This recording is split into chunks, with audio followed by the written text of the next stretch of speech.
Local 4 News starts now with a breaking news alert. That breaking news coming to us from Troy this afternoon. Police describing a terrifying scene with a woman running for her life to a neighbor's home and police finding a young girl shot to death.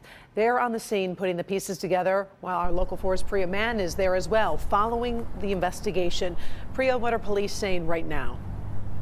Well, Karen, it has been a very busy scene here near Long Lake and Coolidge in Troy. Police just left a few moments ago. I can tell you that that woman and the child were shot in a home behind me. That woman was able to escape, get to a neighbor's home where she called 911. Troy police were called to the Northfield Hills condominium complex around 11 Tuesday morning. A 39-year-old woman had been shot in the chest. Her little girl, around 6 or 7 years old, was shot and killed in her bedroom. The gunman had driven off and the woman was able to get to her neighbors for help. They gave dispatchers key information, including the man's phone number. Police called him, and the 52-year-old man said he was going to turn himself in. He drove back here to the condo complex, and when he saw police approaching, he got out of the car and shot himself in the head. Now, during all of this, two nearby schools, Troy High School and Hamilton Elementary, were placed on a brief lockdown. Take a listen to what police had to say about the brave woman and her neighbor who called 911.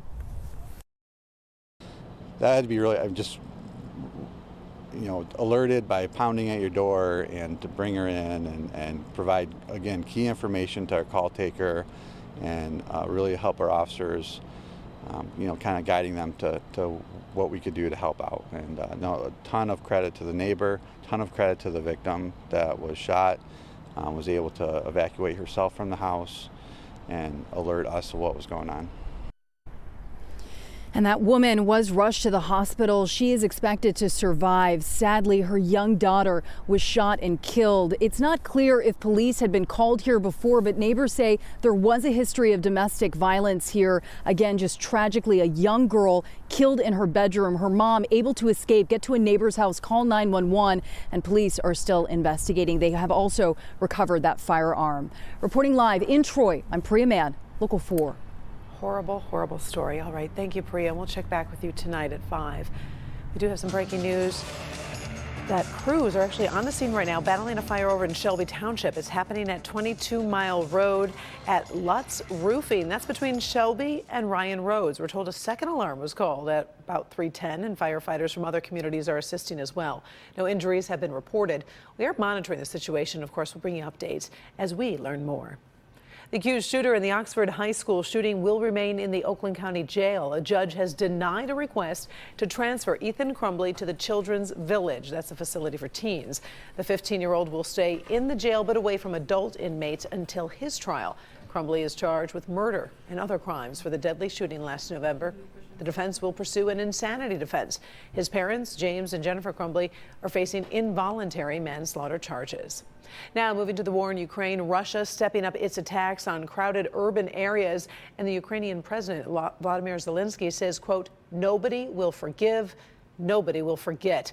One of the attacks hit near Kyiv's main TV tower. Witnesses say it looked like a rocket attack that sparked a large fireball at the base of the tower. At least 5 people were killed, another 5 injured. We're told that tower is just a short walk from several apartment buildings. Kimberly Gill monitoring the very latest. Kim. Hi, Karen. Good afternoon. In the first few days of the invasion, Ukrainians were able to slow the progress of Vladimir Putin's troops, but now military experts worry the Russians are shifting tactics. Moscow's strategy in Chechnya and Syria was to use artillery and air bombardments to pulverize cities. This is some of the aftermath in the center of Kharkiv. That's the country's second largest city. Overall, death tolls remain unclear, but one senior Western official says there are estimates Russia is suffering losses as well, with more than 5,000 soldiers captured or killed. Still, more Russians keep coming. These satellite images show a Russian military convoy that's 40 miles long along the road north of Kyiv. While it's an intimidating sight, one U.S. defense expert says the convoy seems bogged down and Russia may be regrouping to keep it moving. America's Secretary of State says the attacks are crippling Ukraine. Russian strikes are hitting schools, hospitals, residential buildings. They're destroying critical infrastructure, which provides millions of people across Ukraine with drinking water, gas to keep them from freezing to death, and electricity. Civilian buses, cars, Even ambulances have been shelled. Russia is doing this every day across Ukraine. Meanwhile, Ukraine's president gave a virtual speech to the Parliament of the European Union. He called on the nations of Europe to stand with Ukraine, saying his people are already paying a very high price in their fight to protect their country. He's vowing that Russia will not break them and hopes light will win over darkness.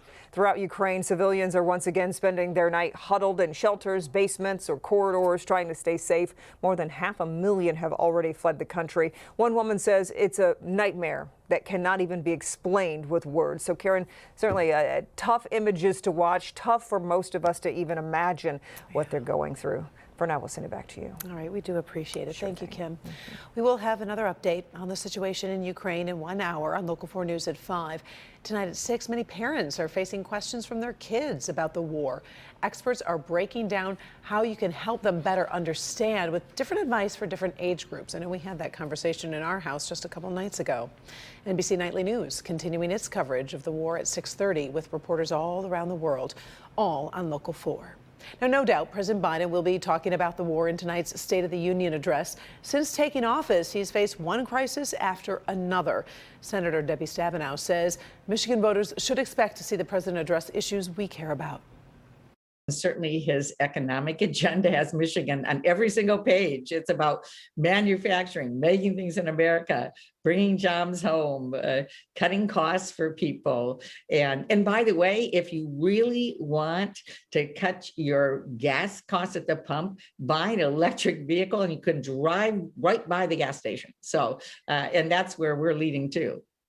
You can see the State of the Union address tonight on Local 4 and streaming live at clickondetroit.com. Coverage starts at 9 p.m. and it's followed by Local 4 News at 11.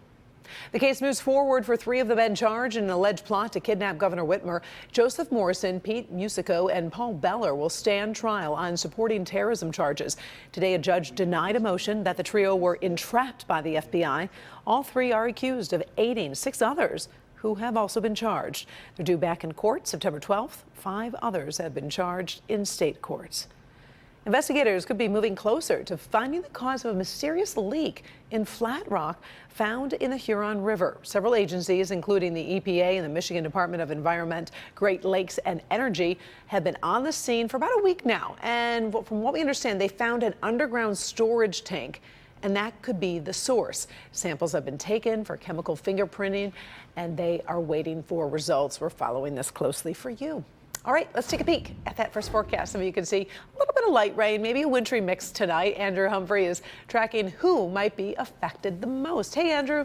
Hey there, Karen. Good to be with you on a Tuesday afternoon. And the folks that are getting those raindrops are down here in our south zone. Scanning the skies with Storm Tracker 4, we've seen on and off periods of light rain and sprinkle activity along I-94 southward. And this is all pushing to the south from Blissfield over toward Luna Pier and in northwest Ohio. That's what's happening right now. But these sprinkles continue to push through the south, and the rest of southeast Michigan is dry and remains that way as we go through this evening. But you know what? With Storm Tracker 4, not only can we look at precipitation, take a look at this. This is actually the smoke plume from the fire that was over in Shelby Township that Karen just spoke about moments ago. Notice how it expands and then dissipates as rescue crews and fire crews get there to put out the flames there. Absolutely amazing what you can see with Storm Tracker 4. And with our live cameras.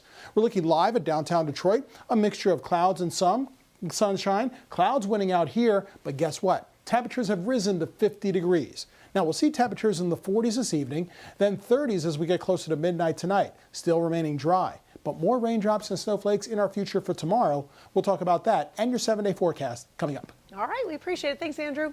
All right, so whether it's a coping tool, maybe emotional expression or pain management, music therapy has proven to be a real valuable resource for many patients.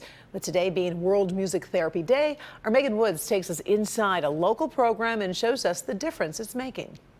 Beaumont's only music therapy program is here in Royal Oak at Beaumont Children's. It's not just helping these children heal, it's changing lives. 18-year-old Troy Paldo Parker is back playing his saxophone at home. But it wasn't that long ago he was playing it from his hospital bed as part of his musical therapy. I was really going through the hardest part of my life, and they made it much better. He was diagnosed with cancer right before his senior prom in June 2021. He had to miss band auditions for Jackson State University because he was in the hospital. Times was rough in the hospital. I was, really distraught when I found out. But Holly came in, we played a couple of songs. We really bonded over music. Holly Gibbs is a board-certified music therapist. Her job is to show patients the healing power of music, especially for someone dealing with pain. And without the patient even really knowing, I will sync my guitar playing to their breathing and then slow down my guitar playing. In turn, you can see them taking deeper breaths, having like a decrease in muscle tension, and you can watch it on the monitor.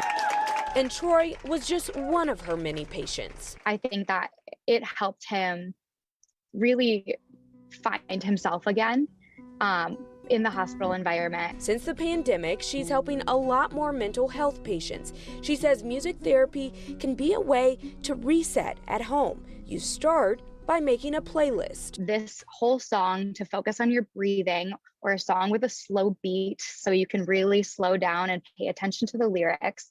If there's a song that makes you happy, throw it on there. The key is to remember music as more than just the notes you hear. Music can speak to the soul, it can speak to the mind, it can speak to the body. This entire experience has inspired Troy to study psychology along with computer science at Jackson State University. In Royal Oak, I'm Megan Woods, Local 4. All right, thank you, Megan. Troy developed so much of a bond with the music therapy program that they surprised him with a new saxophone for his birthday before he finished his treatment.